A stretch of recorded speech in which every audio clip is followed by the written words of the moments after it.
The opposite of war is not peace. It is tedium. Greetings from Night Vale.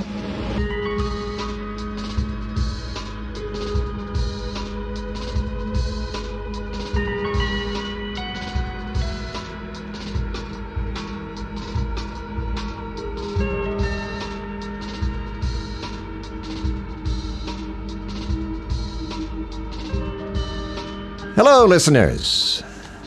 It's your regular host, Leonard Burton, welcoming you to yet another beautiful day in Night Vale.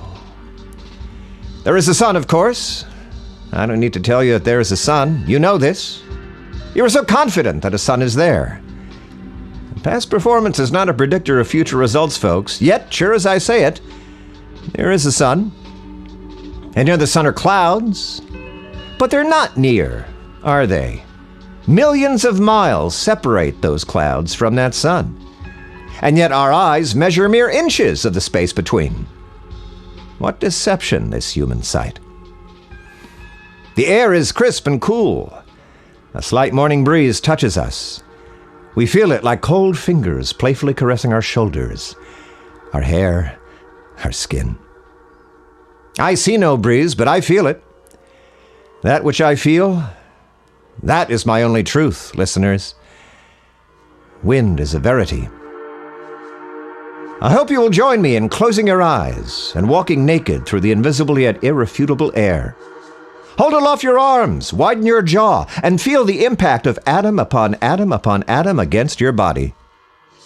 This day is beautiful. This day is crisp. This day is true. This morning I nearly died.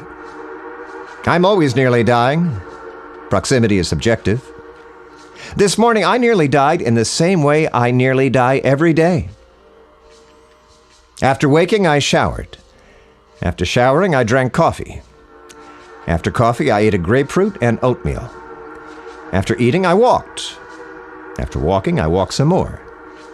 I do not own a car, and I live 2 miles from my work.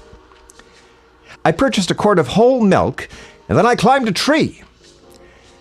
Atop a tree branch, I saw a grackle's nest, and I drank my milk. I counted 4 eggs, each of them blue, each of them lifeless, abandoned for countless years. I did not finish my milk because I cannot digest milk. I poured the remainder into the nest. Then I climbed down from the tree and walked again. I do this every day. It is, as the French say, vie sans signification. As I approached the radio station, a cargo truck driven by a man who was not tall barreled down Mesa Boulevard. I stretched one foot outward from my body, like so, and here I demonstrate my leg extending outward, a tentative pas de un, as the French dancers phrase it. My head was turned away from the oncoming traffic because I saw a municipal garbage can on fire. Gathered around the flaming bin were angels touching together their unusually long fingers and moaning. The cargo truck honked loudly, but it was not as loud as the moans from the firelit celestial beings, so I did not alter my attention. I stepped into the roadway like this, and then again like this, and then again like this, and then again several more times, till I had crossed the road safely. Immediately following my final step, the cargo truck roared past me. I had not died, but I had a vision of my death. No, not a vision. What do you call a vision without visuals? My vision was every other sense. I heard a dreadful snap. I felt my legs accordion beneath my neck. I tasted blood and asphalt. I smelled the pungent rubber tire against my nose. My vision halted me for what seemed like hours, but it was less than a second. I should have died, Night Vale, for it was in my vision. Yet I did not.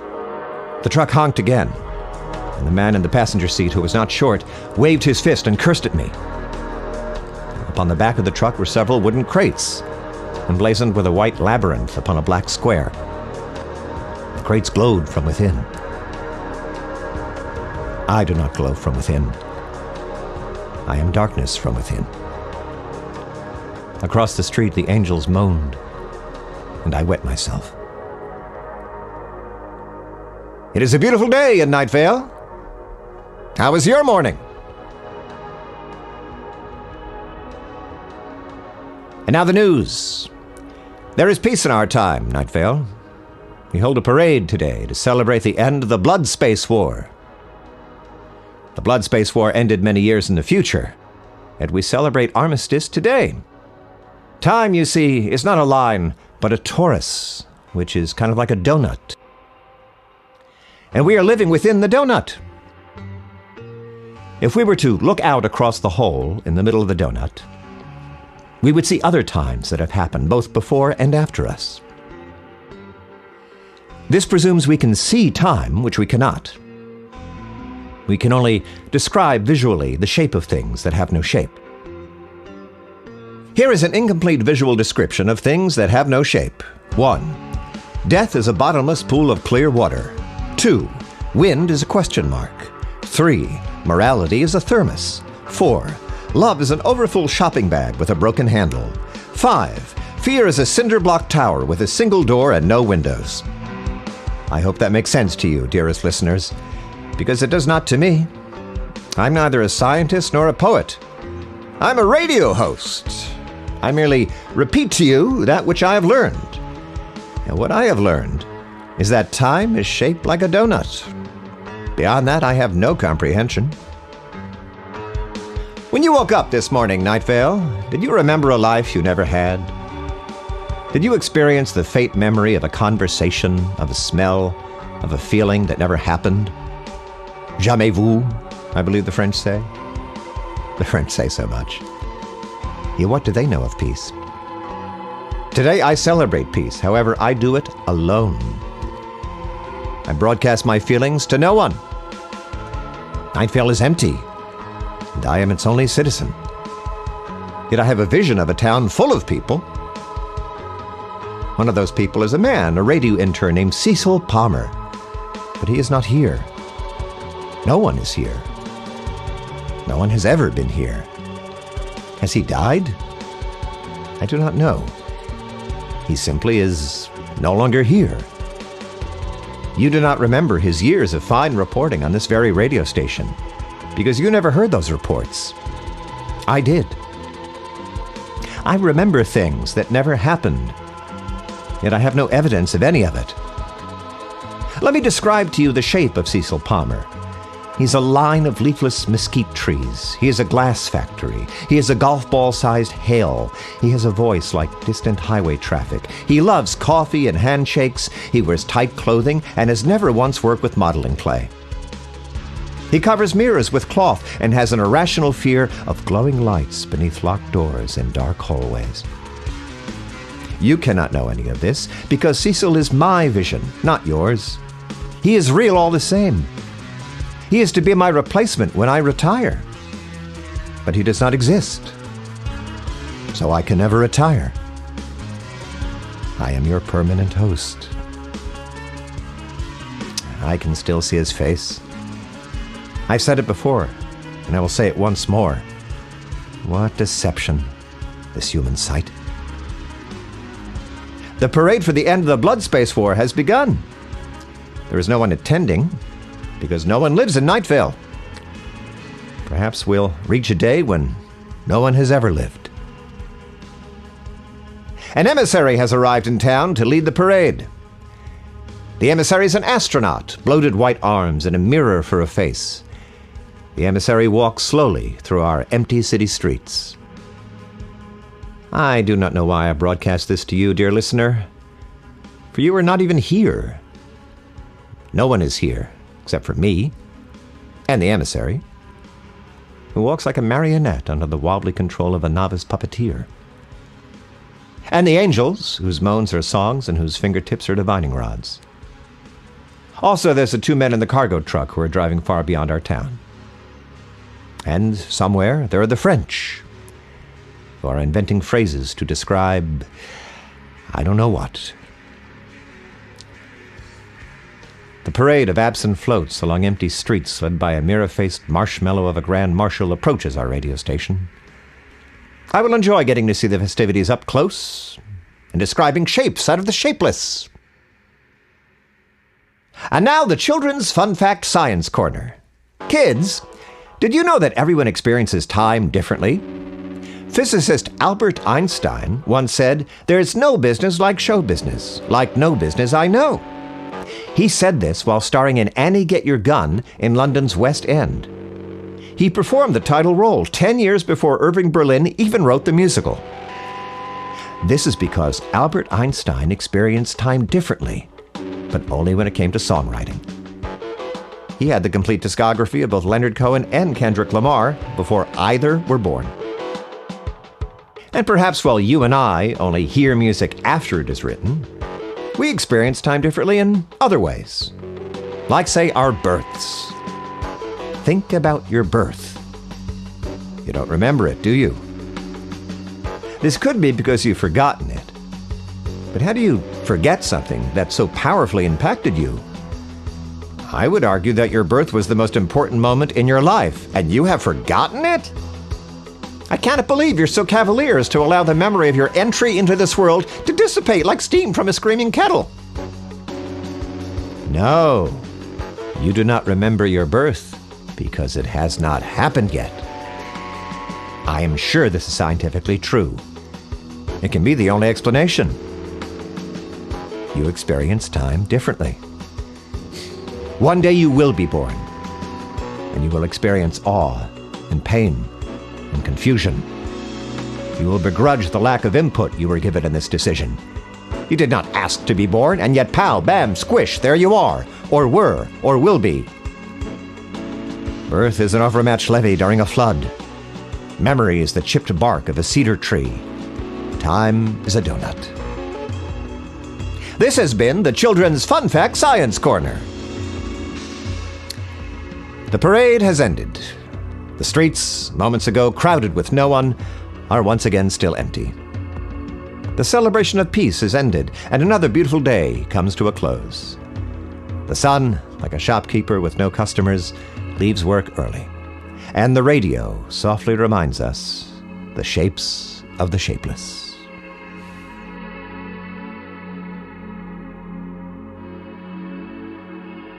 Oh! Oh dear. You startled me. Listeners, the emissary has appeared in my studio without warning, without even opening a door. And they're sitting in the chair next to me and slowly rotating. Their visor is open, and I'm being forced to stare at the ineffable darkness within the emissary's helmet. This seems like a good time for the weather.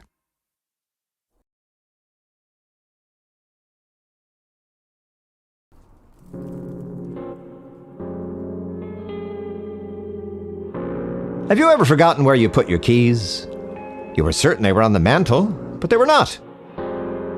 Have you ever missed an appointment because you were sure it was on Wednesday at noon and not Tuesday at 10?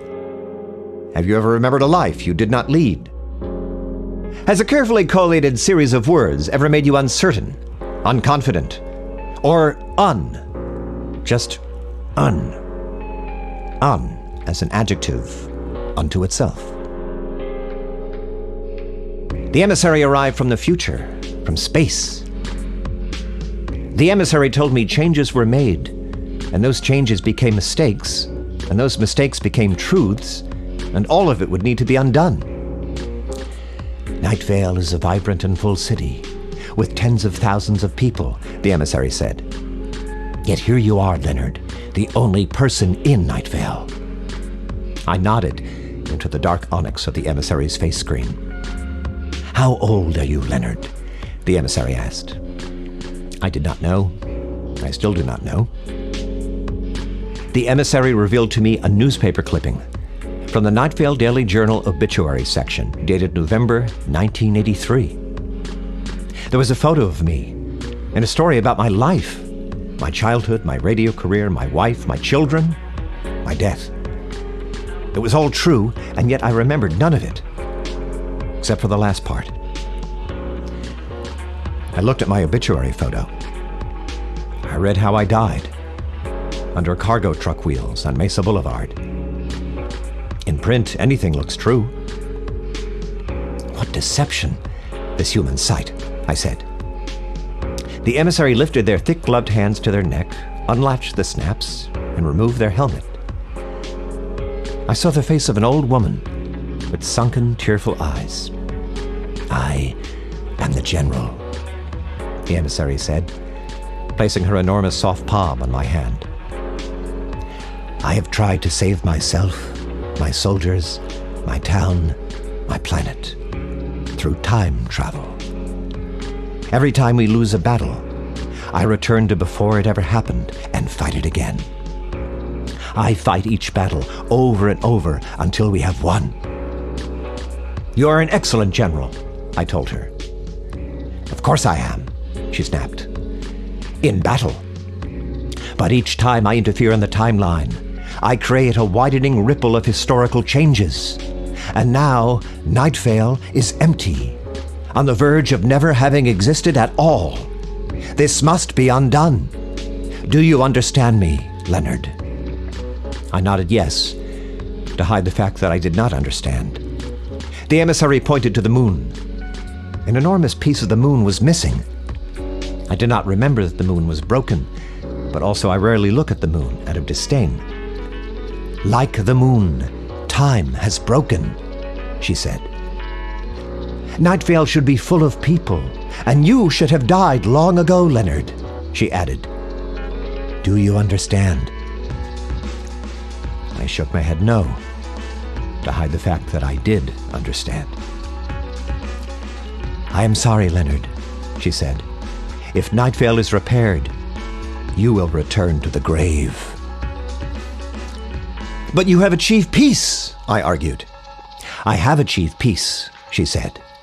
"And in doing so, I have made it so that no one in this city, or this world, or this universe ever lived. I have achieved an infinitude of emptiness. Leonard, look." She touched my shoulder with one hand, and with her other, she indicated once more the moon. When I looked, the moon was again whole. I looked back at the general, and she was gone. I hear now a voice, not my own, like distant highway traffic.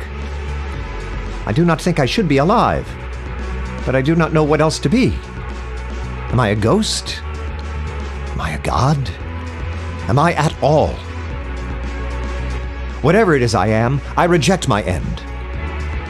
I embrace my existence, even in a world with no one to acknowledge it.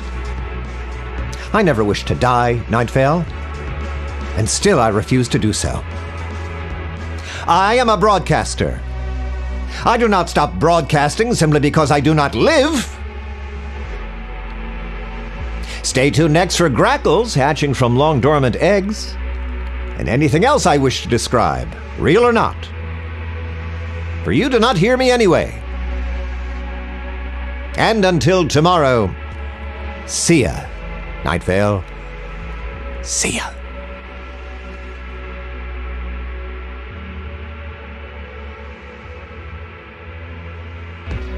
Welcome to Nightvale is a production of Nightvale Presents. This episode was written by Joseph Fink and Jeffrey Craner and produced by Disparition. The voice of Leonard Burton is James Urbaniak. Original music by Disparition. All of it can be found at disparition.info or at disparition.bandcamp.com. This episode's weather is Subspace by Rakia.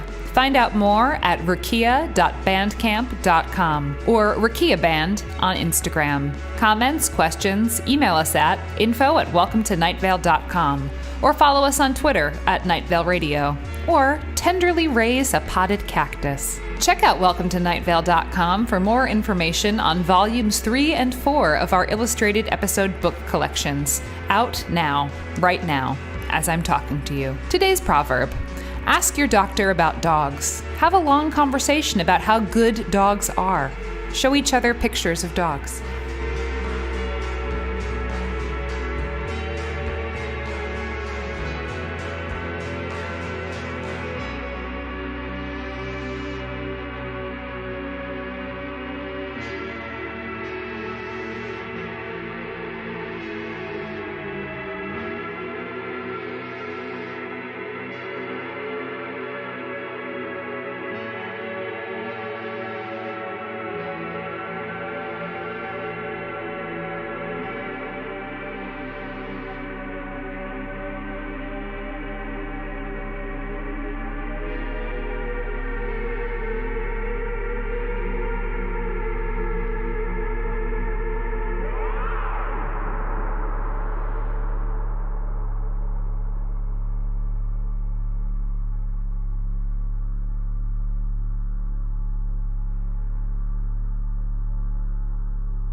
Hey there, YouTube listener. It's me, Joseph, or Jeffrey. I don't remember which one I am. If you love this show and want to help us keep making it, the best way to do that is to join our membership program. Our members get exclusive bonus episodes and merch, behind-the-scenes director's notes from me and Jeffrey, and even characters named after them in the show. Learn more at patreon.com/welcome to Night Vale.